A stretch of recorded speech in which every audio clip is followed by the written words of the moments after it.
भ्रष्टाचार की समस्या। भ्रष्टाचार, सबसे पहले तो यही जान लो कि भ्रष्ट आचार किसे कहते हैं। भ्रष्ट का अर्थ होता है बुरा और आचार शब्द का मतलब होता है बुरा आचरण। बुरा आचरण अर्थात भ्रष्टाचार। तो कक्षा 10 हो, 11 हो, 12 हो, आपकी परीक्षा में अगर भ्रष्टाचार पर निबंध आता है तो आप किस तरह से इस पर निबंध लिखेंगे, इसका निवारण किस तरह से बताएंगे कि क्या है इसका निवारण और भ्रष्टाचार की समस्या है क्या। तो सबसे पहले तो आप यही जान लो कि जब ये भ्रष्टाचार की समस्या पर निबंध आता है तो किन किन शीर्षक से आ सकता है। इसके अन्य शीर्षक भी हो सकते हैं जैसे कि भ्रष्टाचार कारण और निवारण। अब इसमें आपको लिखना है, पहले कारण बताएंगे कि भ्रष्टाचार होता क्यों है, फिर आप अपनी तरह से कुछ निवारण बताएंगे कि क्या किया जाए जिससे कि भ्रष्टाचार को रोका जाए। दूसरा इसका शीर्षक आ सकता है भ्रष्टाचार उन्मूलन, यानी भ्रष्टाचार को आप किस तरह से रोकेंगे। दूसरा शीर्षक, तीसरा शीर्षक इस तरह से भी आ सकता है कि सामाजिक बुराई भ्रष्टाचार, यानी कुछ भी आए इसका शीर्षक आपको यही लिखना है कि भ्रष्टाचार क्या है, भ्रष्टाचार का कारण क्या है और भ्रष्टाचार को रोकने के लिए क्या किया जा सकता है। इन शीर्षक पर आप अपना निबंध लिखेंगे। ये अगला जैसे ये भी आए कि भ्रष्टाचार देश के विकास में बाधक है, तो आप अपने विचार लिखिए। इसी तरह से पहले अर्थ बताइए, फिर कारण बताइए, फिर निवारण बताइए, फिर बाद में बताइए कि भ्रष्टाचार देश के विकास में क्यों बाधक है, क्यों बाधा बन जाता है भ्रष्टाचार किसी भी देश के लिए। तो जैसा भी शीर्षक आए उसी शीर्षक को लेकर आप उस तरह से निबंध को लिखिए। तो सबसे पहले जब निबंध लिखा जाता है तो क्या लिखते हैं, प्रस्तावना। तो प्रस्तावना में बताया जाता है जो भी निबंध है, चाहे आप भ्रष्टाचार का लिख रहे हो, चाहे आप किसी चीज का लिख रहे हो, तो आप उसमें भूमिका बांधेंगे, पहले अर्थ बताएंगे, मतलब बताएंगे कि जिस पर आप निबंध लिखने जा रहे हो वो क्या है। तो जैसे सबसे पहले लिखा है भ्रष्टाचार से आशय, तो यहाँ पर आप बताएंगे सबसे पहले कि भ्रष्टाचार का मतलब क्या होता है।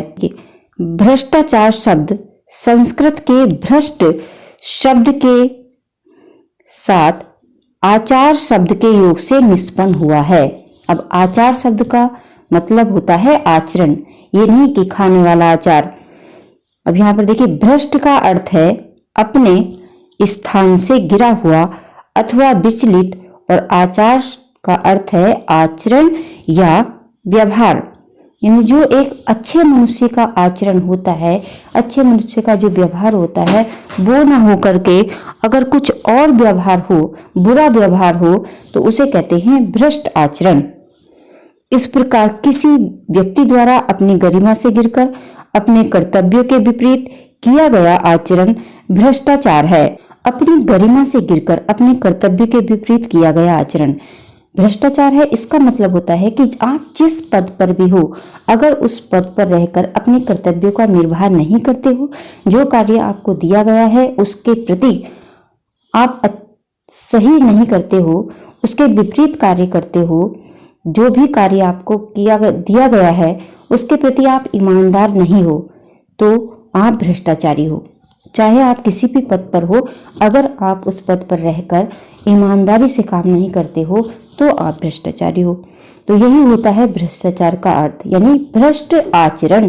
भ्रष्ट आचरण मतलब बुरा आचरण, और बुरा आचरण मतलब आप एक अच्छे नागरिक नहीं हो।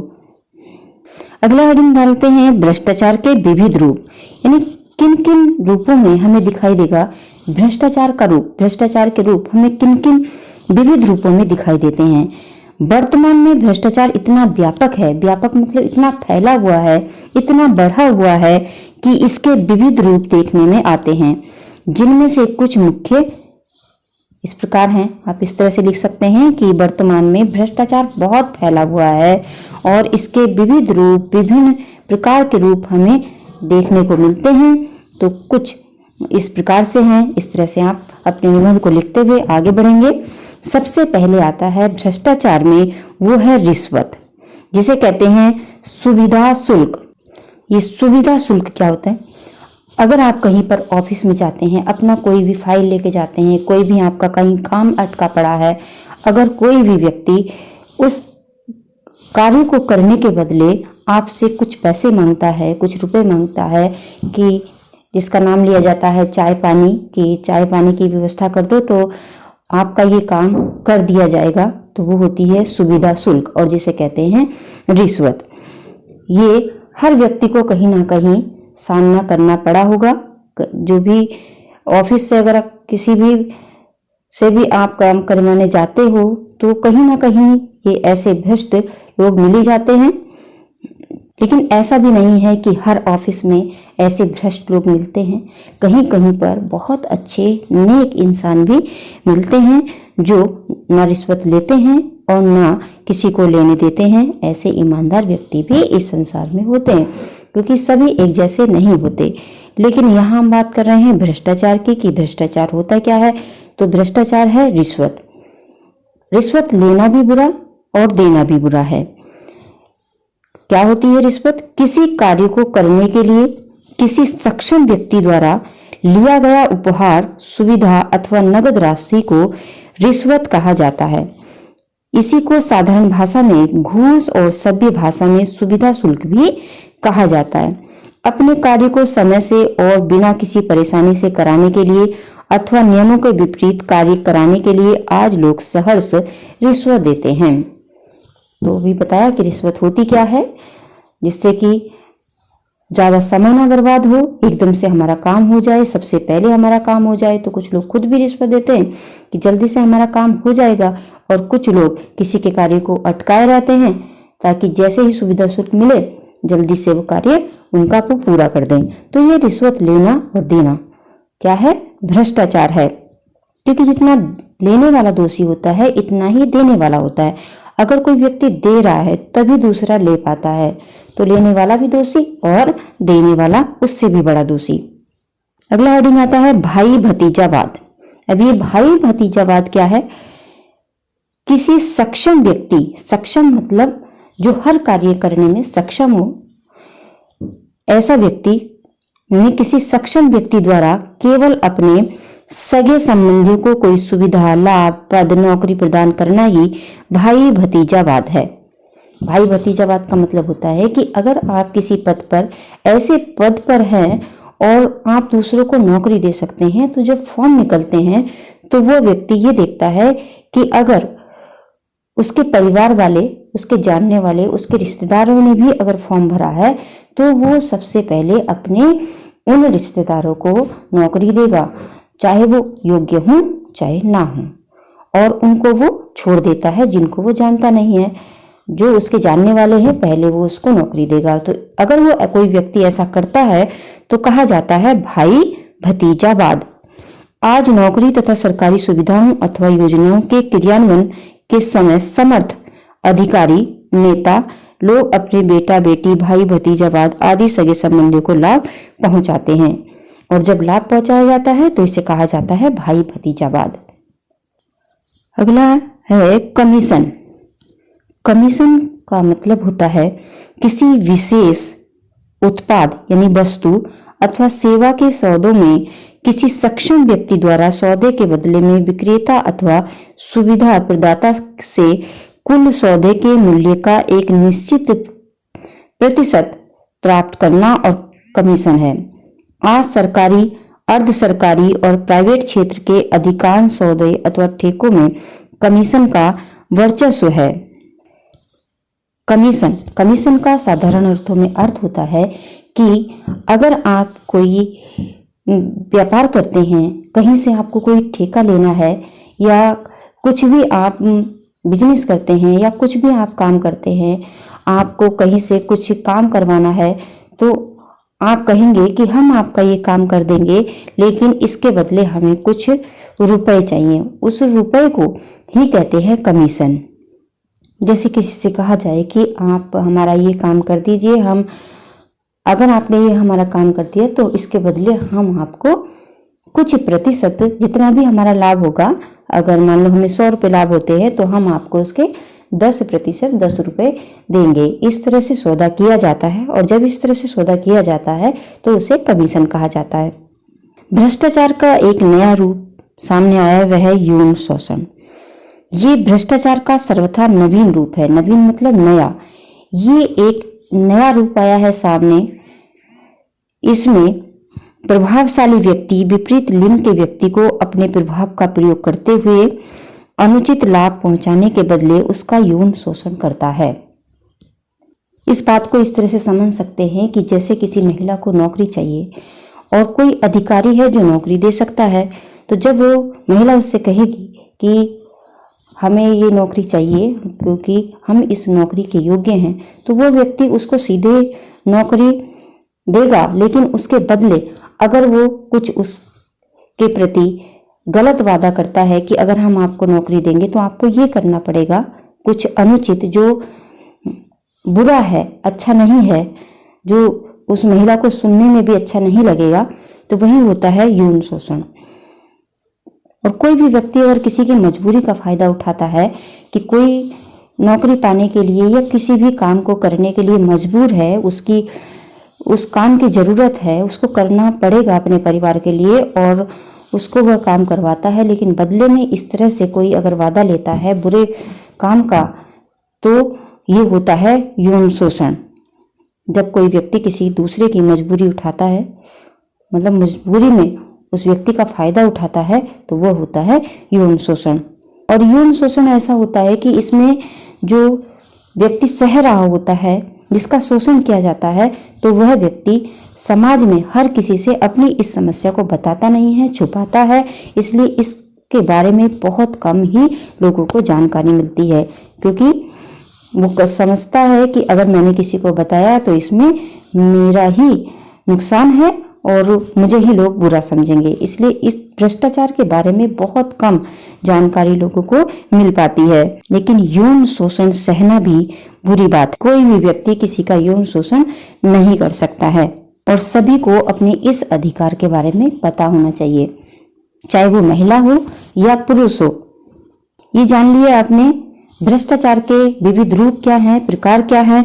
अब जानेंगे कि क्या कारण है भ्रष्टाचार के, क्यों बढ़ रहा है भ्रष्टाचार। भ्रष्टाचार के अनेक कारण हैं, जिनमें से कुछ प्रमुख कारण इस प्रकार हैं। सबसे पहले आता है महंगी शिक्षा। सबसे पहले जो भ्रष्टाचार का कारण है महंगी शिक्षा है। शिक्षा के व्यवसायीकरण ने उसे अत्यधिक महंगा कर दिया है। पहले शिक्षा इतनी महंगी नहीं होती थी, आजकल शिक्षा बहुत महंगी है। किसी को डॉक्टर बनना है, किसी को इंजीनियर बनना है, किसी को बहुत बड़ा बिजनेस खड़ा करना है, तो इन सब पढ़ाइयों में अगर आप आगे पढ़ना चाहते हैं तो ये बहुत महंगी शिक्षा हो गई है। और जब व्यक्ति इतनी महंगी शिक्षा लेता है, तब वह कोई अपना घर रखता है, घर बेच के कर रहा है, कोई खेत बेच के कर रहा है, कोई जेवर बेच के कर रहा है, और जब वो उस पद पर पहुंच जाता है तो उसे पता होता है कि मैं कितनी कठिनाइयों से यहाँ तक पहुंचा हूँ, तो वो सारा वसूलने का काम करता है कि मेरे खेत वापिस आ जाए, मेरा घर वापिस आ जाए, मेरी माँ के जेवर वापिस आ जाए। जैसे जैसे उसने जो पैसा खर्च किया होता है, तो उसका मकसद सबसे पहले ये हो जाता है कि वो उसको पूर्ति कर ले, और यहीं से शुरुआत हो जाती है भ्रष्टाचार की। देखिए, आज जब युवा शिक्षा पर लाखों रुपए खर्च करके किसी पद पर पहुंचता है, तो उसका सबसे पहला लक्ष्य यही होता है कि उसने अपनी शिक्षा पर जो खर्च किया है उसे किसी भी उचित अनुचित रूप से ब्याज सहित वसूले, और उसकी यही सोच उसे भ्रष्टाचार के दलदल में धकेल देती है। दूसरा कारण है लचर न्याय व्यवस्था। लचर न्याय व्यवस्था भी भ्रष्टाचार का एक मुख्य कारण है। भ्रष्टाचारी लोग अपने धन और भुजबल के सहारे अरबों खरबों के घोटाले करके साफ बच निकलते हैं, जिससे युवा वर्ग इस बात के लिए प्रेरित होता है कि यदि व्यक्ति के पास पर्याप्त धन बल है तो उसका कोई कुछ नहीं बिगाड़ सकता। बस यही धारणा उसे अधिकाधिक धन प्राप्त करने के लिए भ्रष्टाचार की अंधी गली में धकेल देती है। ये सबसे बुरी व्यवस्था होती है लचर न्याय व्यवस्था। यहाँ पैसे के बल पर लोग, जो दुष्ट लोग होते हैं, वो बच निकल आते हैं, तो उन्हें बुरे काम करने का जो डर होता है, वो जो भय होता है, वो क्या होता है, वो निकल जाता है कि हम पैसे के बल पर छूट जाएंगे या निकल जाएंगे, हमारा पैसे की वजह से कोई कुछ नहीं कर पाएगा। और अपने इसी धन और अरबों खरबों रुपए के घोटाले करके वो बच निकलते हैं। और जो युवा वर्ग होता है वो ये सब समाचार सबसे सुन रहा होता है, उसके अंदर भी यही बात आती है कि कुछ नहीं होता, सब पैसा दो और बच निकलो। लेकिन इसमें जो युवा वर्ग को समझ में आती है बात कि हम पैसे के बल पर जो है कुछ भी कर जाएंगे और बच निकलेंगे, ये बात में जो ये धारणा है, जब वो फंस जाते हैं इस भ्रष्टाचार में और अपना जीवन बर्बाद कर लेते हैं, तो बाद में उन्हें पता चलता है कि हर जगह पैसा काम नहीं आता है, न्याय व्यवस्था भी कुछ होती है। लेकिन एक व्यक्ति धन बल के पर जब बच निकलता है तो जो युवा वर्ग है वो उससे बहुत प्रेरित हो जाता है और इस भ्रष्टाचार की दलदल में फंस जाता है। अगला मुख्य कारण है जन जागरण का अभाव। हमारे देश की बहुसंख्यक जनता अपने अधिकारों से अनभिज्ञ है। अनभिज्ञ का मतलब होता है वो उसे पता ही नहीं है, अनजान रहती है कि उसके अपने अधिकार क्या हैं, जिसका लाभ उठाकर प्रभावशाली लोग उनका शोषण करते रहते हैं और जनता चुपचाप भ्रष्टाचार की चक्की में पिसती रहती है। जैसे लोगों को पता ही नहीं है कि रिश्वत लेना एक अपराध है या यौन शोषण करवाना भी एक अपराध है, उनको अपने अधिकारों का पता ही नहीं है। और जब अधिकारों का पता नहीं होता है तो लोग खुद ही जो है भ्रष्टाचार के जाल में फंस जाते हैं। भ्रष्टाचारी होते हैं वो अनजान व्यक्ति को, जिन्हें अपने अधिकारों का ज्ञान नहीं होता, ऐसे को अपने जाल में फंसाते हैं और उनका शोषण करते हैं। तो ये भी बहुत बड़ा कारण है हमें अपने अधिकारों का ज्ञान ना होना। सब व्यक्ति को पता होना चाहिए कि हमारे अधिकार क्या हैं। जैसे जब हमें पता नहीं होता कि हमारे अधिकार क्या है और हमें कोई ऑफिस में कोई काम करवाना होता है तो हम डरे से सहमे से जाते हैं ऑफिस में कि भाई ये व्यक्ति हमारा काम करेगा कि नहीं करेगा। जब हमें अपने अधिकारों का पता नहीं है तब हम डरे और सहमे से रहते हैं, और जैसे ही अपना काम के बारे में कहते हैं वो कर्मचारी एकदम से कुछ भी कहेगा, कुछ भी शर्त रखेगा, रिश्वत लेने को कहेगा या कुछ भी कहेगा, हम एकदम से तैयार रहते हैं देने के लिए कि बस हमारा काम हो जाए। लेकिन जब हमें पता होगा अपने अधिकारों का कि यहाँ पर जो कर्मचारी बैठा हुआ है, जो सरकार ने हमारे लिए काम करने के लिए इस व्यक्ति को बैठाया हुआ है, वो हमारे काम के लिए बैठा हुआ है, हमारे, तो हम निडर होकर के उसके पास अपने काम के लिए जाएंगे। कोई भी ऑफिस वो हो, सरकार ने कर्मचारियों को इसीलिए आपके काम के लिए, जनता के काम के लिए उस व्यक्ति को वहां पर बिठाया हुआ है, तो जनता को नहीं डरना चाहिए। लेकिन हम कब नहीं डरेंगे? जब हमें अपने अधिकारों का पता होगा और अपना काम हम आराम से करवा सकते हैं। लेकिन जब हमें ये पता ही नहीं होता कि हमारे अधिकार क्या हैं तो हम डरे से सहमे से जाते हैं और वो हमें तेज तेज बोल करके, दुत्कार करके जो है बिठा देते हैं, धमका देते हैं। फिर हम डर जाते हैं। फिर वो अपने काम के बदले कि अच्छा काम करवाना है तो इतने पैसे लगेंगे, फिर वो हम अपना काम करवाने के लिए वो पैसे दे के आते हैं। फिर वो वहाँ से रिश्वत शुरू होती है और भ्रष्टाचार को हम एक और कदम आगे बढ़ाते हैं। अगला कारण है जीवन मूल्यों का ह्रास और चारित्रिक पतन। आज व्यक्ति के जीवन में मानवीय मूल्यों का इतना ह्रास हो गया है कि उसे उचित अनुचित का भेद ही नहीं दिखाई देता। जीवन मूल्यों के इसी ह्रास ने व्यक्ति का इतना चारित्रिक पतन कर दिया कि उसे अन्य लोगों के हितों की तो आशा ही नहीं की जा सकती। ऐसे मूल्यहीन दुष्चरित व्यक्ति भ्रष्टाचार को बढ़ावा देते हैं। ये सबसे बड़ा कारण है जीवन मूल्यों का ह्रास और चारित्रिक पतन। जब व्यक्ति अच्छा चरित्र का व्यक्ति होता है, अच्छा नागरिक होता है, तो वो चाहे किसी भी उच्च पद पर पहुंच जाए, वो भ्रष्ट नहीं होता है। तो सबसे पहले जरूरी है कि व्यक्ति एक अच्छा नागरिक हो, सुनागरिक हो, अच्छे विचार वाला हो, अच्छा आचरण वाला हो, तब वह भ्रष्टाचारी कभी नहीं हो सकता। चाहे उसके पास कितनी भी परेशानी आए, लेकिन वो कभी भी अपने पद से बेईमानी नहीं करता है। अगर वह व्यक्ति ईमानदार है तो ना वो रिश्वत लेगा और ना रिश्वत देगा, ईमानदारी से अपना काम करेगा और कभी भी जिस पद पर भी वो व्यक्ति बैठा होगा कभी भी वो बेईमान नहीं होगा। लेकिन आज के व्यक्ति कैसे हो गए हैं? जीवन से मानवीय मूल्यों का इतना ह्रास हो गया है, उन्हें मानव से मानव का दुख दिखाई नहीं देता। बस धन आ जाए किसी भी तरह से, चाहे वो व्यक्ति कितना ही पीड़ा से उस धन को जोड़ करके लाया हो, लेकिन उसे वो धन मिल जाए। बस व्यक्ति का यही मकसद रह गया है कि किसी का कुछ काम करना है, धन मिल जाए, चाहे वो व्यक्ति कितनी ही पीड़ा से इकट्ठा करके धन लाया हो, उसे इस बात से कोई भी मतलब नहीं होता। दूसरों का दुख जब आदमी को दिखाई नहीं देता, तभी व्यक्ति भ्रष्टाचारी होता है। अब आती है बात, भ्रष्टाचार को दूर कैसे किया जा सकता है। तो भ्रष्टाचार को दूर करने के उपाय, भ्रष्टाचार को दूर करने के कुछ मुख्य उपाय इस प्रकार हैं। सबसे पहला है जन आंदोलन। भ्रष्टाचार को रोकने का सबसे मुख्य और महत्वपूर्ण उपाय है जन आंदोलन। जन आंदोलन के द्वारा लोगों की उनके अधिकारों का ज्ञान फैलाकर इस पर अंकुश लगाया जा सकता है। अंकुश मतलब रोक। जब लोगों को अपने अधिकारों के बारे में पता होगा, तभी व्यक्ति क्या होगा, इस भ्रष्टाचार को रोक सकता है। न रिश्वत देगा न रिश्वत लेगा। कब? जब उसे ये पता होगा कि रिश्वत लेना भी पाप और रिश्वत देना भी पाप। पाप नहीं बल्कि अपराध। अपराध भी होता है, पाप भी होता है। दूसरा इसका उपाय है दूर करने का कठोर कानून। इसके लिए भाई कठोर कानून बनाकर ही भ्रष्टाचार पर रोक लगाई जा सकती है। यदि लोगों को पता होगा कि भ्रष्टाचार करने वाला कोई भी व्यक्ति सजा से नहीं बच सकता, तो प्रत्येक व्यक्ति अनुचित कार्य करने से पहले 1000 बार सोचेगा।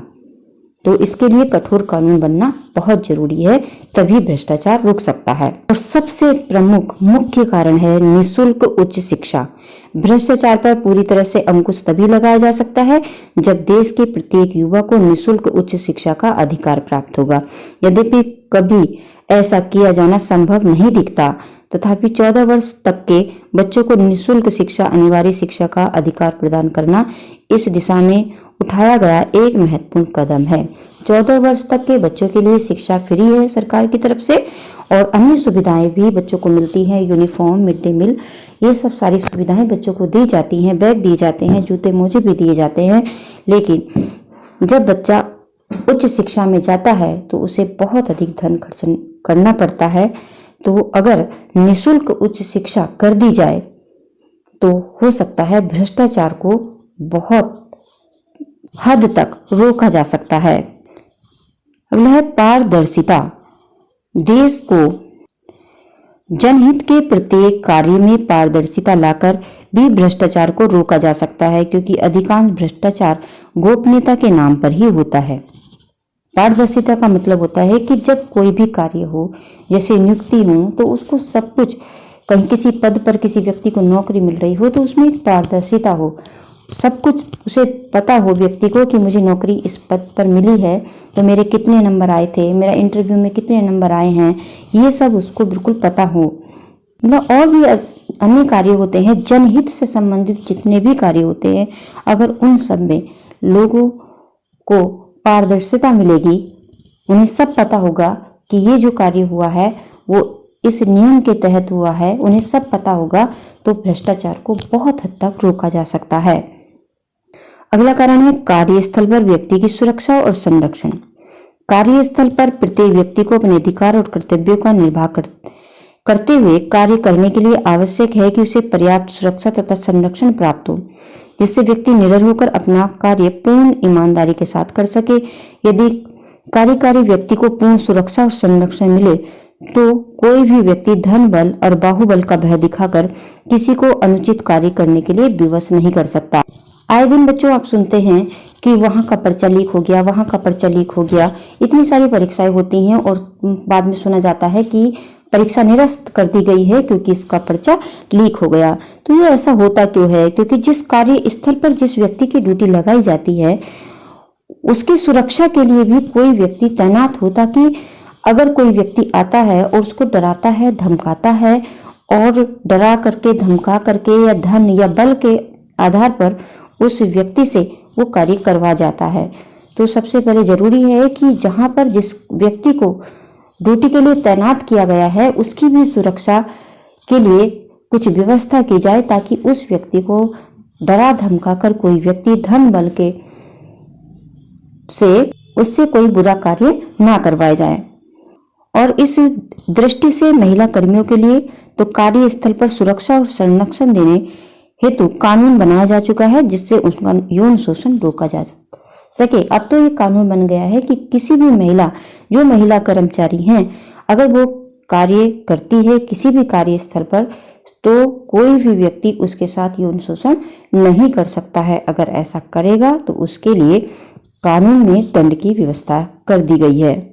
महिला कर्मियों के लिए यानी महिला कर्मचारियों के लिए कार्यस्थल पर सुरक्षा और संरक्षण हेतु कानून बनाया जा चुका है, जिससे उसका यौन शोषण रोका जा सके।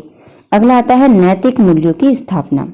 नैतिक मूल्यों की स्थापना करके भी भ्रष्टाचार पर अंकुश लगाया जा सकता है, और इसके लिए समाज सुधारकों और धर्म प्रचारकों के साथ शिक्षक वर्ग को भी आगे आना चाहिए। शिक्षक का सबसे बड़ा कार्य है कि अपने नागरिकों को वो नेक बनाए, क्योंकि जो विद्यार्थी होते हैं वो हमारे सुनागरिक बने, और जो सुनागरिक बनते हैं तो उससे हमारे देश का विकास होता है।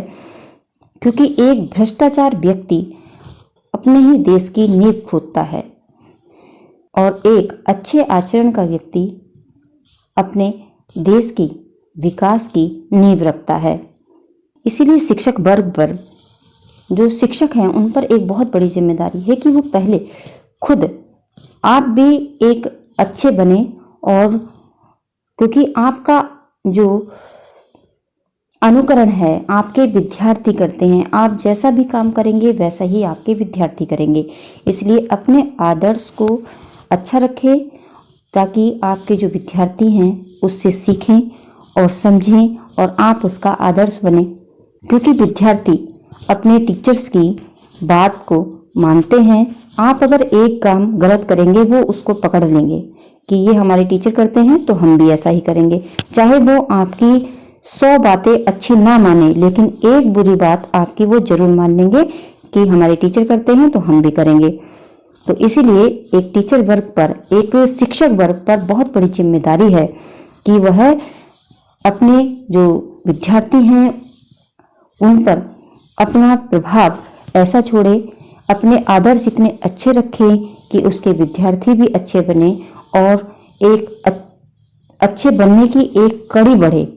आप अच्छे होंगे, आपके विद्यार्थी अच्छे होंगे, आगे चलकर आपके विद्यार्थी भी अच्छे ही बनेंगे। और इस भ्रष्टाचार पर थोड़ी बहुत लगाम जरूर लगेगी। अब लास्ट में लिखेंगे उपसंहार।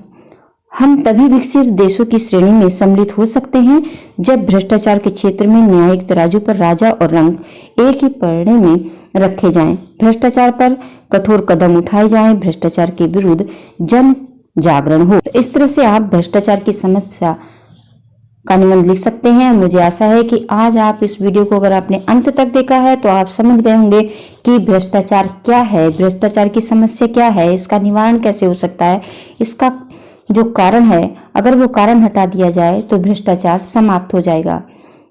तो आपको केवल परीक्षा में निबंध ही नहीं लिखना है, बल्कि अपने जीवन में ये प्रण भी लेना है कि आप कभी भी भ्रष्टाचार नहीं करेंगे और एक सुनागरिक बनेंगे। तो आज इस वीडियो में बस इतना ही। मिलते हैं फिर किसी दूसरी वीडियो में। अगर आपको कुछ पूछना है, कुछ समझ में नहीं आया है, तो आप कमेंट बॉक्स में पूछ सकते हैं। वीडियो के अंत तक बने रहने के लिए धन्यवाद।